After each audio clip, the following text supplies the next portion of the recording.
Hello everyone, welcome है आपका logical law में। मैं सुशील कुमार आज आपकी लीगल नॉलेज को इन्हेंस करने में हेल्प करूंगा। तो स्टूडेंट्स, हमने स्टार्ट किया हुआ था टॉपिक द इंडियन कॉन्स्टिट्यूशन। तो हमने चैप्टर फर्स्ट में पढ़ा था हिस्ट्री ऑफ इंडियन कॉन्स्टिट्यूशन, और चैप्टर फर्स्ट में क्या था? Company rule. तो आपका जो कंपनी रूल था वो ईस्ट इंडिया कंपनी गवर्न कर रही थी किसको? इंडिया को। कब तक किया? 1757 से लेके 1858 तक। ठीक है। तो 1858 से लेके 1947 तक आपका रहा क्राउन रूल, जो कि हम इस चैप्टर सेकंड में पढ़ने वाले हैं। ठीक है। तो ये क्राउन रूल क्यों स्टार्ट हुआ, कंपनी रूल क्यों खत्म हुआ, उसका थोड़ा रीजन के बारे में हम जानेंगे। तो साल 1857 में बहुत सारी बगावत शुरू हो गई थी। किसके खिलाफ? ब्रिटिशर्स के खिलाफ, ईस्ट इंडिया कंपनी के खिलाफ। तो ईस्ट इंडिया कंपनी के खिलाफ जैसे ही बगावत स्टार्ट हुई, जो कि जिसमें काफी सेनानी शामिल थे, जैसे रानी लक्ष्मीबाई, तात्या टोम्पे, वीर कुंवर शाह।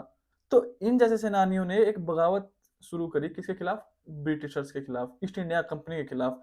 तो ईस्ट इंडिया कंपनी पूरी तरह फेल कर जाती है, ठीक है, इन रिवोल्ट को कंट्रोल करने में। तो जो ब्रिटेन की जो क्वीन थी विक्टोरिया, उनको जब भी इंडिया में हो रहे सब बगावत के बारे में, रिवोल्ट के बारे में जब पता चलता है, तो क्वीन विक्टोरिया एक डिसीजन लेती है कि अब कंपनी रूल को इंडिया में समाप्त करना पड़ेगा, ठीक है, खत्म करना पड़ेगा। तो जो क्वीन विक्टोरिया है वो एक डिसाइड करते हैं कि अब इंडिया को डायरेक्टली किसके द्वारा गवर्न किया जाएगा? ब्रिटिश क्राउन के द्वारा, ठीक है। ईस्ट इंडिया कंपनी को पूरी तरह एबोलिश कर दिया गया, ठीक है, पूरी तरह खत्म कर दिया गया। और अब क्वीन विक्टोरिया चाहती थी कि इंडिया को डायरेक्टली कंट्रोल किया जाए। किसके द्वारा? ब्रिटिश क्राउन के द्वारा, जो कि डायरेक्टली अपॉइंट किया जाता था क्वीन विक्टोरिया के द्वारा, ठीक है। तो जो भी कंट्रोल की जितनी भी पावर्स थी, जितनी भी अथॉरिटीज थी, वो सब ट्रांसफर कर दी गई किसको? ब्रिटिश क्राउन को, ठीक है। हाँ, लेकिन मैं आपको बता देता हूँ कि जो क्राउन रूल था, इसकी मेन फीचर क्या था कि इन्होंने किसी भी नई टेरिटरी पे कब्जा नहीं किया। जितना भी कब्जा ईस्ट इंडिया कंपनी ने किया हुआ था, जितने भी इंडियन टेरिटरीज पे ईस्ट इंडिया कंपनी ने कब्जा किया हुआ था, सिर्फ क्राउन रूल के दौरान उन्हीं टेरिटरीज पे कंट्रोल किया गया जो कि ईस्ट इंडिया कंपनी द्वारा गेन की गई थी, ठीक है। तो क्वीन विक्टोरिया क्या करती है कि इंडियंस को एक विश्वास दिलाती है कि अब इंडिया जो है वो एक ब्रिटिश क्राउन के द्वारा गवर्न किया जाएगा, और हम काफी इफेक्टिव और काफी बेनिफिशियल एक्ट लेके आएंगे जो कि इंडियंस के लिए काफी बेनिफिशियल होंगे, ठीक है। तो ब्रिटिश क्राउन के द्वारा एक गवर्नमेंट ऑफ इंडिया एक्ट 1858 लेके आया गया, ठीक है। ये जो आपका एक्ट है ये क्यों लेके आया गया? क्योंकि ईस्ट इंडिया कंपनी को पूरी तरह से खत्म कर दिया गया था, ठीक है। और जितनी भी ईस्ट इंडिया कंपनी की पावर्स थी, अथॉरिटीज थी, सबको ट्रांसफर कर दिया गया। कहाँ पे? ब्रिटिश क्राउन के पास, ठीक है। और ब्रिटिश क्राउन किसके द्वारा कंट्रोल किया जाता था? डायरेक्टली क्वीन विक्टोरिया के द्वारा।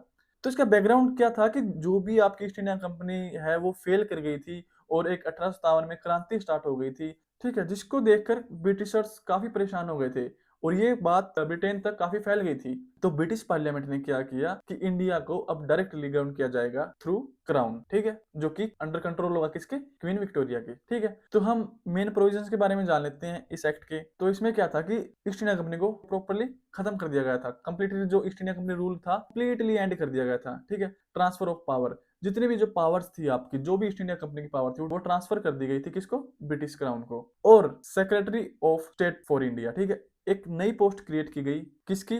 Secretary of state for India, ठीक है, जो कि असिस्ट किया जाता था by 15 members of council. Fourth provision क्या था? वाइसरॉय ऑफ इंडिया, जो गवर्नर जनरल थे ना, उनकी पोस्ट चेंज कर कर गवर्नर जनरल को वाइसरॉय बना दिया इंडिया का। तो आपके इंडिया के फर्स्ट वाइसरॉय कौन थे? Lord Canning. ये जो आपके इंडिया के फर्स्ट वाइसरॉय थे। फिफ्थ प्रोविजन क्या था? Control of administration. तो अब क्या था कि जो भी इंडिया का जो कंट्रोल था ना, वो डायरेक्ट ब्रिटेन द्वारा किया जाता था। जो सेक्रेटरी ऑफ स्टेट था ना, वो सुप्रीम अथॉरिटी थी, जो कि लंदन में बैठती थी। और 1858 में क्वीन विक्टोरिया एक प्रोक्लेमेशन प्रॉमिस करती है इंडियंस को। उसमें क्या था कि हम आपको रिलीजियस फ्रीडम देंगे, इंडियंस के कस्टम एंड ट्रेडिशन में कोई इंटरफेरेंस नहीं करेंगे, सबको इक्वल प्रोटेक्शन देंगे अंडर लॉ। और जितनी भी प्रिंसली स्टेट है, उनके राजे महाराजे हैं, उनको सबको एक रिस्पेक्ट दी जाएगी। लेकिन ये प्रोमिसेस सिर्फ लिखित रूप में थे, प्रैक्टिकली कुछ भी नहीं था। Most promises remained largely unfulfilled, यानी कि जो भी इन्होंने प्रोमिस किए थे ना, इनमें से काफी प्रोमिस अनफुलफिल्ड रहे, ठीक है। अब इंपॉर्टेंस ऑफ एक्ट के बारे में जान लेते हैं। इसमें क्या था कि ईस्ट इंडिया कंपनी को पूर्ण रूप से खत्म कर दिया गया था, और क्राउन रूल की यहाँ से शुरुआत हो गई थी। और जो भी एडमिनिस्ट्रेशन था ना इंडिया का, वो सेंट्रलाइज कर दिया गया। हाँ, लेकिन यहाँ पे इंडियंस को कोई भी पार्टिसिपेशन नहीं था, और ब्रिटिश का जो कंट्रोल है ना, वो बढ़ता ही जा रहा था, और एक्सप्लॉयटेशन भी ऑब्वियसली बढ़ता ही जा रहा था। तो फिर एक 3 साल बाद इंडियन काउंसिल्स एक्ट 1861 लेके आ गया। ये जो आपका एक्ट था ना, ये बहुत ही इंपॉर्टेंट था कॉन्स्टिट्यूशनल रिफॉर्म्स लाने के लिए ड्यूरिंग ब्रिटिश क्राउन रूल, जो कि पास किया गया था बाय ब्रिटिश क्राउन। इसका एम क्या था कि इंडियंस को हम पार्टिसिपेशन देंगे लॉ मेकिंग प्रोसेस में, यानी कि डिसेंट्रलाइज करेंगे एडमिनिस्ट्रेशन को। लेकिन ये जो पार्टिसिपेशन था ना इंडियंस का, ये काफी लिमिटेड था, जो काफी लिमिटेड इंडियंस ही इसमें पार्टिसिपेट कर पा रहे थे। ये एक्ट क्यों लेके आया गया? गवर्नमेंट ऑफ इंडिया एक्ट 1858 में क्या था कि सेंट्रलाइज कर दी गई पावर को। तो 1861 में ये काउंसिल एक्ट इसलिए लेके आया गया ताकि जो गवर्नमेंट ऑफ इंडियन एक्ट 1858 था ना, उसको स्मूथली और सॉफ्टली वर्क करवाने के लिए, सॉफ्टली कंट्रोल करने के लिए इंडिया पे ये एक्ट लेके आया गया। इसके मेन प्रोविजन क्या थे? Expansion of governor generals council, जो गवर्नर जनरल्स के एग्जीक्यूटिव काउंसिल थे ना, उसको एक्सपेंड कर दिया गया। और जो नॉन ऑफिशियल मेंबर है उनको इंडियंस को ऐड किया गया। कहाँ पे? नॉन ऑफिशियल मेंबर्स में, यानी कि उनके पास कोई वोटिंग राइट नहीं था, उनके पास कोई मेजोरिटी राइट्स नहीं था। सेकंड प्रोविजन क्या था? First entry of Indians. इसमें क्या था कि जो फर्स्ट एंट्री थी इंडियंस की लेजिस्लेटिव काउंसिल में, जो कि नॉमिनेट किए जाते थे बाय ब्रिटिश क्राउन, जैसे राजा ऑफ बनारस, महाराजा ऑफ पटियाला, इनको ना लेजिस्लेटिव काउंसिल में नॉमिनेट किया गया बाय ब्रिटिश क्राउन। थर्ड आपका जो प्रोविजन था, restoration of legislative powers to provinces. तो जितनी भी ईस्ट इंडिया कंपनी ने जो पावर ले रखी थी ना प्रोविंसेस से, वो वापस रिस्टोर कर दी गई। जैसे जो बॉम्बे एंड जो मद्रास की जो प्रेसिडेंसीज थी ना, उनसे पावर छीन ली गई थी बाय ईस्ट इंडिया कंपनी। लेकिन ड्यूरिंग क्राउन रूल जितनी भी पावर्स थी, लेजिस्लेटिव पावर जितनी भी थी, वो वापस दे दी गई। किसको? प्रोविंसेस को। किसके द्वारा? ब्रिटिश क्राउन के द्वारा। और ये एक फर्स्ट स्टेप था आपका किसके? टुवर्ड्स डिसेंट्रलाइजेशन के। और आपका फोर्थ प्रोविजन क्या था? Creation of new legislative council. तो एक नई जो लेजिस्लेटिव काउंसिल बनाने का यहाँ पे एक प्रोविजन रखा गया, ठीक है, इंडियन काउंसिल एक्ट में। तो इसमें क्या था कि लेजिस्लेटिव काउंसिल्स क्रिएट की गई, लाइक बंगाल में, नॉर्थ वेस्ट प्रोविंसेस में एंड पंजाब में। फिफ्थ आपका प्रोविजन था पोर्टफोलियो सिस्टम इंट्रोड्यूस, जो कि आपका इंट्रोड्यूस किया गया था किसके द्वारा? लॉर्ड कैनिंग के द्वारा, जो क्या थे? फर्स्ट वाइसरॉय ऑफ इंडिया थे, ठीक है। तो यहाँ पे डिपार्टमेंट्स अलॉट किए गए, किसको? काउंसिल मेंबर्स को। और सिक्स्थ प्रोविजन था ऑर्डिनेंस पावर, जो गवर्नर जनरल थे ना, वो ऑर्डिनेंस इशू कर सकते थे ड्यूरिंग इमरजेंसीज। और जो ऑर्डिनेंसेस थे ना, वो उनकी वैलिडिटी क्या थी? 6 मंथ्स। जो ये ऑर्डिनेंस का पावर है ना गवर्नर जनरल की, आज भी कॉन्स्टिट्यूशन में देखने को मिलती है। यानी कि इंडियन काउंसिल एक्ट 1861 की जो ये एक प्रोविजन है ना, ऑर्डिनेंस पावर, ये हमें मौजूदा हमारे इंडियन कॉन्स्टिट्यूशन में देखने को मिलती है। तो हम इंपॉर्टेंस के बारे में बात कर लेते हैं इस एक्ट के। ये एक स्टेप था इंडियन का पार्टिसिपेशन का, किसमें? लेजिस्लेशन में। और यहाँ से शुरुआत हो गई थी किसकी? डिसेंट्रलाइजेशन ऑफ पावर की। लेकिन यहाँ पे इंडियंस को रियल पावर नहीं दी गई थी अभी तक भी। और जो लेजिस्लेशन हमने बोला ना कि पार्टिसिपेशन थी लेजिस्लेशन में, लेकिन वो जो मेंबर्स हैं जिन्होंने पार्टिसिपेट किया हुआ है लेजिस्लेशन में, वो क्रिटिसाइज नहीं कर सकते थे गवर्नमेंट पॉलिसीज को, ठीक है। लिमिटेशंस के बारे में बात कर लेते हैं इस एक्ट के। तो यहाँ पे कोई इलेक्शन नहीं था, यहाँ पे मेंबर्स नॉमिनेट किए जाते थे। और जो भी मतलब ब्रिटिशर्स का जो क्लोज होता था ना, उनको ही नॉमिनेट किया जाता था। जिसके पास ज्यादा पैसे होते थे, जिसके पास ज्यादा प्रॉपर्टी होती थी, तो वो ही नॉमिनेट किए जाते थे। यानी कि डायरेक्ट इलेक्शन नहीं था यहाँ पे, ठीक है। काउंसिल्स वर एडवाइजरी ओनली। और जो काउंसिल्स थी ना, वो सिर्फ एडवाइस दे सकती थी, यानी कि वो वोट नहीं कर सकती थी, वो सिर्फ एडवाइस दे सकती थी, ठीक है। नो कंट्रोल ओवर बजट और एडमिनिस्ट्रेशन, यानी कि इंडियंस को कोई कंट्रोल नहीं दिया गया, उनको कोई पार्टिसिपेशन नहीं दी गई। कहाँ पे? बजट में और एडमिनिस्ट्रेशन में। फिर एक act Indian councils act of 1892 लेके आ गया। ये एक्ट क्यों लेके आ गया? क्योंकि जो 1861 का जो एक्ट था ना, इंडियन काउंसिल एक्ट 1861 था, उसमें क्या था कि इंडियंस को पार्टिसिपेशन नहीं थी। उनको बजट पे डिस्कस नहीं करने दिया जा रहा था, उनको एडमिनिस्ट्रेशन पे डिस्कस नहीं करने दिया जाता, उनको लिमिटेड पावर थी। तो क्या हुआ कि जो ये एक्ट क्यों लेके आ गया? क्योंकि जो पॉलिटिकल अवेयरनेस है ना, वो काफी बढ़ गई थी। और इस टाइम पे सबसे मेन बात, इंडियन नेशनल कांग्रेस का भी गठन हो गया था, ठीक है। तो यानी कि जो डिमांड थी ना रिप्रेजेंटेशन की, एडमिनिस्ट्रेशन में, गवर्नेंस में, वो इंडियंस की काफी इंक्रीज हो गई। तो इन्हीं सब चीजों को देखते हुए एक्ट लेके आया गया। तो इस एक्ट के मेन प्रोविजन क्या थे? Expansion of legislative council. तो जो number of central and provincial legislative council, उनको इंक्रीज कर दिया गया।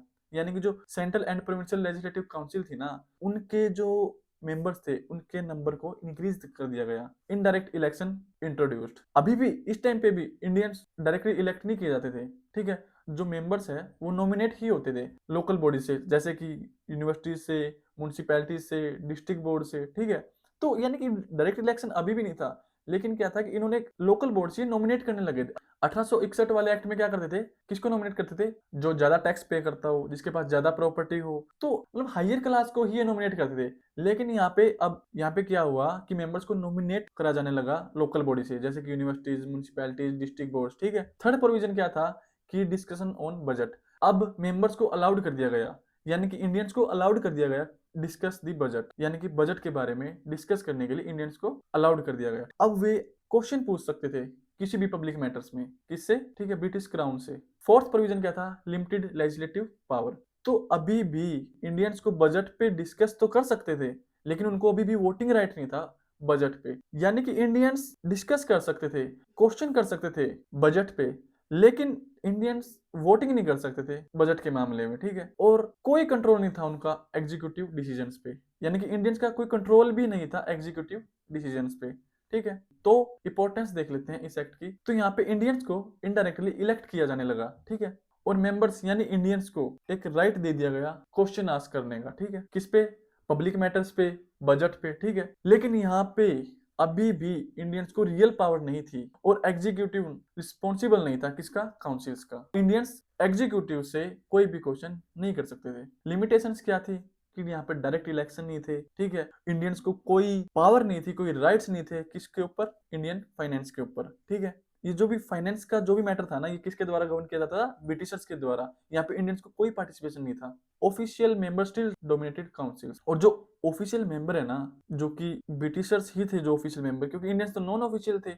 तो जो ऑफिशियल मेंबर थे ना, जो ब्रिटिशर्स थे, वो ही डोमिनेट करते थे काउंसिल्स को। और फिर आपका आता है इंडियन काउंसिल्स एक्ट ऑफ 1909, जिसको आप जानते हैं मोरले मिंटो रिफॉर्म्स के नाम से भी। तो इसके बारे में थोड़ा थोड़ा जान लेते हैं कि जो जो लॉर्ड मोरले थे ना, वो थे secretary of state for India, जो कि इसका ऑफिस कहाँ होता था, लंदन में। और जो लॉर्ड मिंटो थे वो थे वाइसरॉय ऑफ इंडिया। तो इस एक्ट को हम मोरले मिंटो रिफॉर्म के नाम से भी जानते हैं। तो इस एक्ट का मेन जो गोल था वो था इंक्रीज करना इंडियन की पार्टिसिपेशन को, किसमें, गवर्नेंस में, ठीक है। लेकिन इन्होंने ऐसी पॉलिसीज बनाई कि जिसने इंडियन सोसाइटी को डिवाइड कर दिया। और इस एक्ट को लेके क्यों आया गया, क्योंकि जो नेशनलिस्ट मूवमेंट थी ना इंडिया में, वो काफी राइज कर रही थी, वो काफी ग्रो कर रही थी, ठीक है। और इंडियन नेशनल कांग्रेस के जो डिमांड्स थी रिफॉर्म्स को लेकर, वो काफी इंक्रीज हो रही थी। लेकिन ब्रिटिशर ने क्या किया, एक पॉलिसी बनाई डिवाइड एंड रूल। यहीं से आपकी जो डिवाइड एंड रूल की जो पॉलिसी है ना, यहाँ से स्टार्ट हो जाती है। तो मेन प्रोविजंस क्या थे इस एक्ट के, तो फर्स्ट प्रोविजन क्या था कि expansion of legislative council.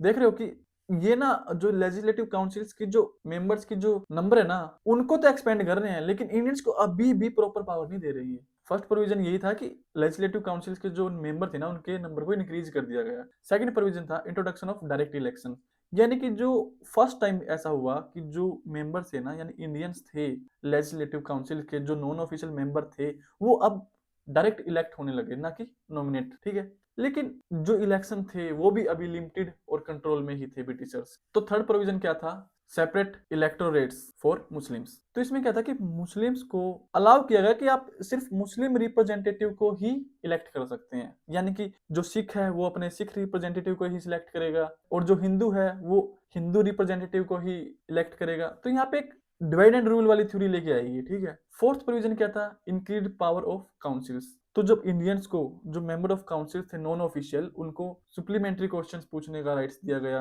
Budget पे डिस्कस करने का राइट दिया गया। लेकिन अभी भी इस टाइम पे भी कोई ज्यादा कंट्रोल था नहीं वैसे इंडियंस का, ठीक है। पार्टिसिपेशन इंडियंस का कुछ ज्यादा नहीं था इस टाइम पे भी, ठीक है। रियल पावर अभी भी ब्रिटिशर्स के पास ही थी। फिफ्थ प्रोविजन क्या था आपका, Indian members in executive councils, यानी कि फर्स्ट टाइम एग्जीक्यूटिव काउंसिल्स में इंडियन को ऐड किया गया। और जो आपके फर्स्ट टाइम जो आपके लॉ मेंबर बने थे, यानी लॉ चेयरमैन लगा लो, आप लॉ मिनिस्टर लगा लो, वो थे सत्येंद्र प्रसाद सिन्हा, ठीक है। ये फर्स्ट टाइम ऐसा हुआ कि एग्जीक्यूटिव काउंसिल में किसी इंडियन को ऐड किया गया हो, शामिल किया गया हो। अब इंपॉर्टेंस ऑफ एक्ट के बारे में जान लेते हैं। यहाँ पे डायरेक्ट इलेक्शंस का प्रोविजन लेके आया गया और इंडियन के पार्टिसिपेशन को काफी बढ़ावा मिला। जैसे कि हमने अभी पढ़ा था, एग्जीक्यूटिव काउंसिल में इंडियन को शामिल किया गया, लेकिन यहाँ पे एक सेपरेट इलेक्टोरेट इंट्रोड्यूस किया गया, यानी मुस्लिम सिर्फ मुस्लिम को इलेक्ट करेंगे, हिंदू सिर्फ हिंदू को इलेक्ट करेंगे, सिख सिर्फ सिख को ही इलेक्ट करेंगे, ठीक है। लेकिन इस टाइम भी एग्जीक्यूटिव रिस्पॉन्सिबल नहीं था किसके, लेजिस्लेचर के। लिमिटेशंस क्या थी इस एक्ट की, जो फ्रेंचाइज थी ना वो काफी लिमिटेड थी। जो ब्रिटिश ऑफिशियल्स का जो कंट्रोल था ना, वो अभी भी जारी था, और जो कम्युनल डिवीजन था ना उसको काफी बढ़ावा दिया इन्होंने, यानी कि डिवाइड एंड रूल वाली थ्योरी इन्होंने स्टार्ट कर दी। फिर आपका लेके आ गया गवर्नमेंट ऑफ इंडियन एक्ट 1919, जो आप मोंटेग्यू चेम्सफोर्ड रिफॉर्म्स नाम से भी जानते हैं, ठीक है। जो आपके एडविन मोंटेग्यू थे वो थे secretary of state for India, और जो लॉर्ड चेम्सफोर्ड थे वो थे वाइसरॉय ऑफ इंडिया। तो ये एक्ट क्यों लेके आ गया, क्योंकि जो जो इंडियन नेशनल मूवमेंट थी ना उसका इम्पैक्ट काफी स्ट्रॉन्ग था, और एक ये कहीं ना कहीं एक रीजन बना इस एक्ट को इंट्रोड्यूस करने का, ठीक है। और इंडियंस ने ड्यूरिंग फर्स्ट वॉर भी ब्रिटेन का काफी सपोर्ट किया था, ठीक है। और मोंटेग्यू ने एक 1917 में प्रॉमिस किया था कि हम इंडियंस को सेल्फ गवर्नमेंट की अथॉरिटी देंगे, ठीक है। तो मेन प्रोविजंस क्या थे इस एक्ट के? फर्स्ट प्रोविजन था कि डायरकी इन प्रोविंसेस, जो कि आपका ये मोस्ट इंपॉर्टेंट फीचर था। तो जो प्रोविंशियल सब्जेक्ट्स थे ना उनको डिवाइड कर दिया गया। ट्रांसफर सब्जेक्ट्स जैसे एजुकेशन, हेल्थ और एग्रीकल्चर, जो किसके द्वारा हैंडल किए जाते थे?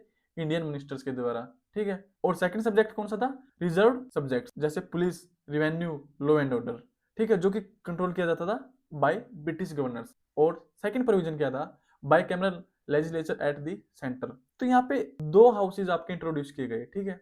एक सेंट्रल लेजिस्लेटिव असेंबली जो कि आपका लोअर हाउस के नाम से जानते हैं, और एक काउंसिल ऑफ स्टेट जो कि अपर हाउस के नाम से जानते हैं। देख लो ये प्रोविजन आज भी एट प्रेजेंट कॉन्स्टिट्यूशन में हमारे देखने को मिलता है, ठीक है। यानी जो हमारा जो कॉन्स्टिट्यूशन है ना एट प्रेजेंट, जो हम आज के टाइम पे फॉलो कर रहे हैं, ये कॉन्स्टिट्यूशन किससे इन्फ्लुएंस हुआ था? जो भी पास्ट में एक्ट थे ना वहां से ये इन्फ्लुएंस हुआ था, ठीक है। आपका थर्ड क्या था प्रोविजन इस एक्ट का? Expansion of franchise. तो इसमें क्या था कि इंडियंस को काफी राइट्स दिए गए वोटिंग के, ठीक है। लेकिन यहाँ पे अभी भी वो जो वोटिंग राइट्स थे ना वो किस पे बेस्ड थे? प्रॉपर्टी पे, इनकम पे, एजुकेशन पे, टैक्स पे, ठीक है। यानी कि अभी भी सभी को वोटिंग राइट्स नहीं थे।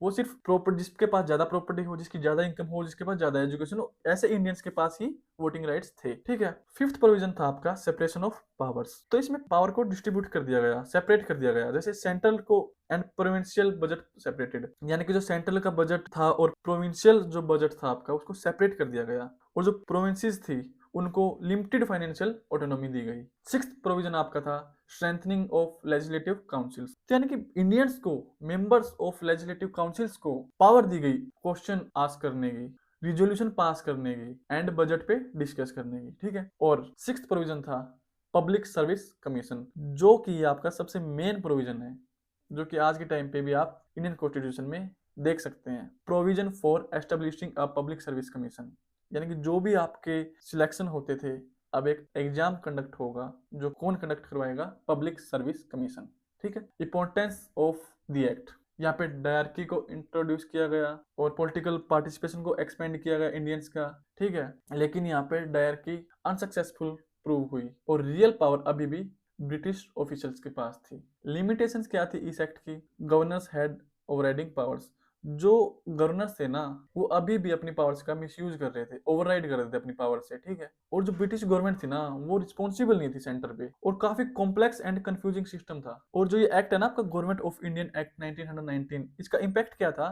काफी इंडियंस इस एक्ट से डिसअपॉइंट हुए, ठीक है, जिससे नॉन कोऑपरेशन मूवमेंट स्टार्ट हुआ आपका, जो कि 1920 में स्टार्ट किया गया, यानी कि असहयोग आंदोलन, ठीक है। और इस एक्ट के द्वारा ये भी साबित हो गया कि जो जो ब्रिटिश ऑफिशियल्स हैं वो रियल पावर अभी भी अपने पास रखना चाहते हैं, वो इंडियंस को रियल पावर अभी भी नहीं देना चाहते। तो ये बात साबित हो गई थी, जो ब्रिटिशर्स है ना वो अभी भी रियल पावर अपने पास रखना चाहते थे, वो इंडियंस को अभी भी रियल पावर नहीं ट्रांसफर करना चाहते थे, ठीक है। फिर आपका लेके आया गया गवर्नमेंट ऑफ इंडिया एक्ट 1935, और ये आपके जो मौजूदा इंडियन कॉन्स्टिट्यूशन है उसका बेस बना। इसमें क्या था? इसमें 321 सेक्शन थे और आपके 10 शेड्यूल्स थे, ठीक है। और ये जो गवर्नमेंट ऑफ इंडिया एक्ट 1935 है ना, ये काफी comprehensive and detail constitutional act था, जो कि पास किया गया था ब्रिटिश पार्लियामेंट के द्वारा, ठीक है। और ये फाउंडेशन ही बना इंडियन कॉन्स्टिट्यूशन के स्ट्रक्चर की, ठीक है। तो ये एक्ट क्यों लेके आया गया? क्योंकि जो गवर्नमेंट ऑफ इंडिया एक्ट 1919 है ना वो पूरी तरह से फेल हो गया था, ठीक है।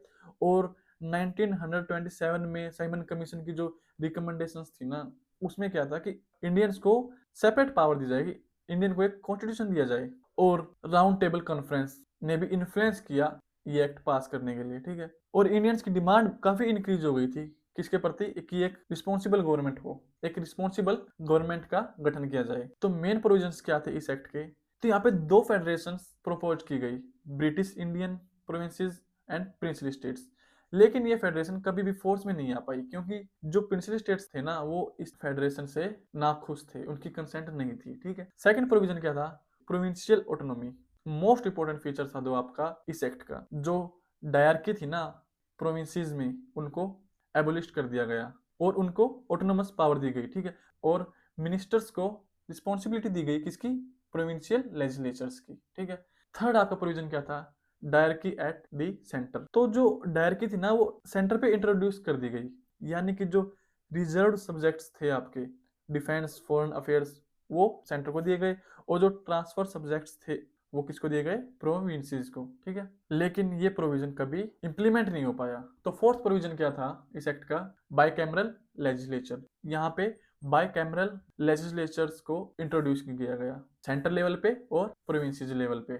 ठीक है। फिफ्थ आपका प्रोविजन क्या था? जो वोटर्स की जो नंबर था ना उसको इंक्रीज कर दिया गया, यानी कि लगभग 14% पॉपुलेशन को अब वोटिंग राइट मिल गया था। ठीक है। लेकिन इस टाइम भी ये जो वोटिंग राइट्स था किस पे बेस्ड था? प्रॉपर्टी पे, एजुकेशन पे एंड टैक्स पे। ठीक है। तो आपका सिक्स्थ प्रोविजन क्या था इस एक्ट का? Establish the federal court in India. एक फेडरल कोर्ट को स्थापित किया गया 1937 में, जो कि कॉन्स्टिट्यूशन को इंटरप्रेट कर सकती थी। ठीक है। यानी कि कॉन्स्टिट्यूशन को डिफाइन कर सकती थी, जो कि कॉन्स्टिट्यूशन को इंप्लीमेंट कर सकती थी, इंटरप्रेट कर सकती थी। ठीक है। और सेवंथ प्रोविजन में आपके रिजर्व बैंक ऑफ इंडिया, यहाँ पे रिजर्व बैंक ऑफ इंडिया को भी स्थापित किया गया। ठीक है। एट्थ प्रोविजन क्या था आपका? Separation of Burma. तो जो बर्मा था उसको इंडिया से सेपरेट कर दिया गया। कौन से ईयर में? 1937 में। तो इंपॉर्टेंस क्या थी इस एक्ट की? Introduce provincial autonomy. तो जो प्रोविंशियल ऑटोनॉमी था ना उसको इंट्रोड्यूस किया गया। ठीक है।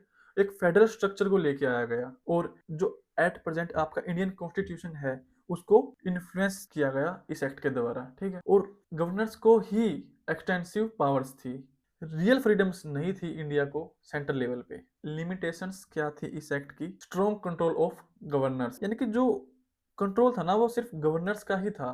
ठीक है। और जो फ्रेंचाइज थी वो अभी भी लिमिटेड ही थी। और दूसरी तरफ जो कम्युनल आपका डिवीजन था वो तो आपका काफी इंक्रीज हो रहा था कि हिंदू हिंदू को ही वोट दे सकते हैं, मुस्लिम मुस्लिम को ही वोट दे सकते हैं, सिख सिख को ही वोट दे सकते हैं। और इस एक्ट का इम्पैक्ट भी क्या था कि जो प्रोविंशियल इलेक्शंस थे ना वो हेल्ड किए गए 1937 में, और कांग्रेस ने अपनी गवर्नमेंट बनाई प्रोविंसेस में। ठीक है। और यहाँ से जो एडमिनिस्ट्रेटिव एक्सपीरियंस था ना इंडिया का उसको काफी मजबूती मिली, और जो एडमिनिस्ट्रेटिव एक्सपीरियंस था ना इंडियंस का यहाँ से उनको काफी मजबूती मिली। तो यानी कि इंडियंस को यहाँ तक अपने राइट्स और पावर्स का अनुमान हो गया था, वो उनको नॉलेज हो गई थी कि हमारे क्या राइट्स है क्या पावर्स है। ठीक है।